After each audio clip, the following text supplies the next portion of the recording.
Petroleum पदार्थों की कीमतों और किसानों के मुद्दे पर एमपी विधानसभा में काफी हंगामा देखने को मिला। सीएम शिवराज ने कहा कि 2017 में हमने पेट्रोल और डीजल पर वैट कम किया था, लेकिन कांग्रेस सरकार आते ही वैट बढ़ा दिया गया।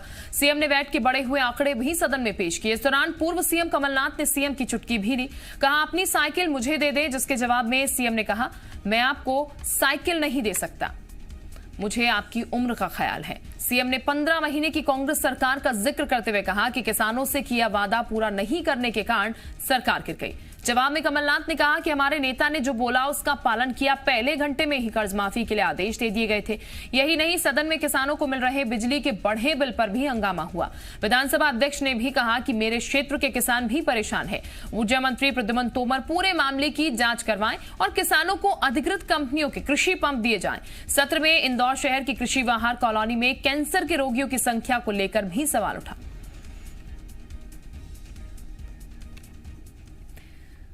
तो विधानसभा के अंदर सत्ता पक्ष और विपक्ष के बीच कई मुद्दों पर तीखी नोकझोंक होती है। दोनों पक्ष एक दूसरे को कई मुद्दों पर घेरते हैं, वार पलटवार करते हैं, लेकिन इन सब के बीच कई बार सदन के अंदर कई बातों पर जमकर हास परिहास भी होता है। ऐसी ही एक तस्वीर एमपी विधानसभा से सामने आई, जब पेट्रोल डीजल के बढ़ते दामों के मुद्दे पर पूर्व सीएम कमलनाथ ने सरकार को घेरते हुए कहा कि कभी शिवराज सिंह तेल पर बढ़ते दामों के विरोध में साइकिल पर चलते थे, अब वो साइकिल शिवराज सिंह मुझे दे दें। इस पर सीएम शिवराज सिंह ने पूर्व सीएम कमलनाथ को जवाब देते हुए कहा मुझे आपकी उम्र का ख्याल है, मैं आपको वो साइकिल नहीं दूंगा। और एक दिन और निवेदन है, जो आपकी साइकिल थी कम से कम वो मुझे तो भिजवा दीजिए। आपने चलाई थी वो आप गए थे।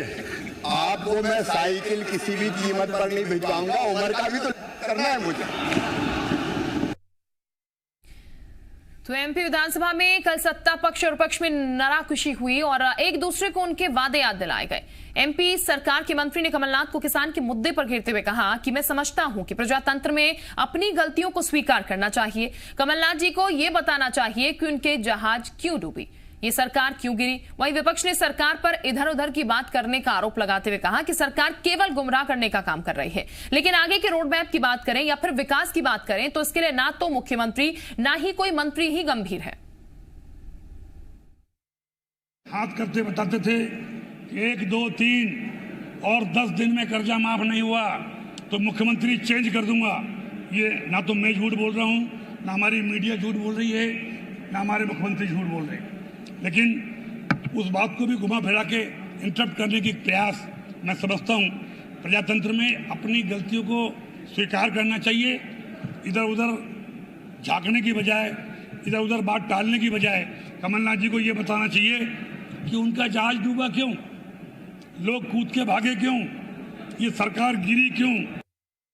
पूरे अभिभाषण में माननीय मुख्यमंत्री जी ने एक बार भी उल्लेख नहीं किया। इसलिए मैं इस बात को कहता हूं कि ये जो राज्यपाल के अभिभाषण पे आज चर्चा हुई है, ये हास परिहास की दृष्टि से तो बहुत अच्छी है, भावनाओं में लेके लोगों को गुमराह करने के लिए बहुत अच्छी है, लेकिन अगर हम विकास की बात करें और उस छोर की बात करें जहां सबसे ज़्यादा विकास की आवश्यकता है और सूखा से बाढ़ झेलने वाले क्षेत्र की आवश्यकता है, वहां के बारे में ना सरकार गंभीर है, ना माननीय मुख्यमंत्री जी ने कोई उस पर चर्चा नहीं की।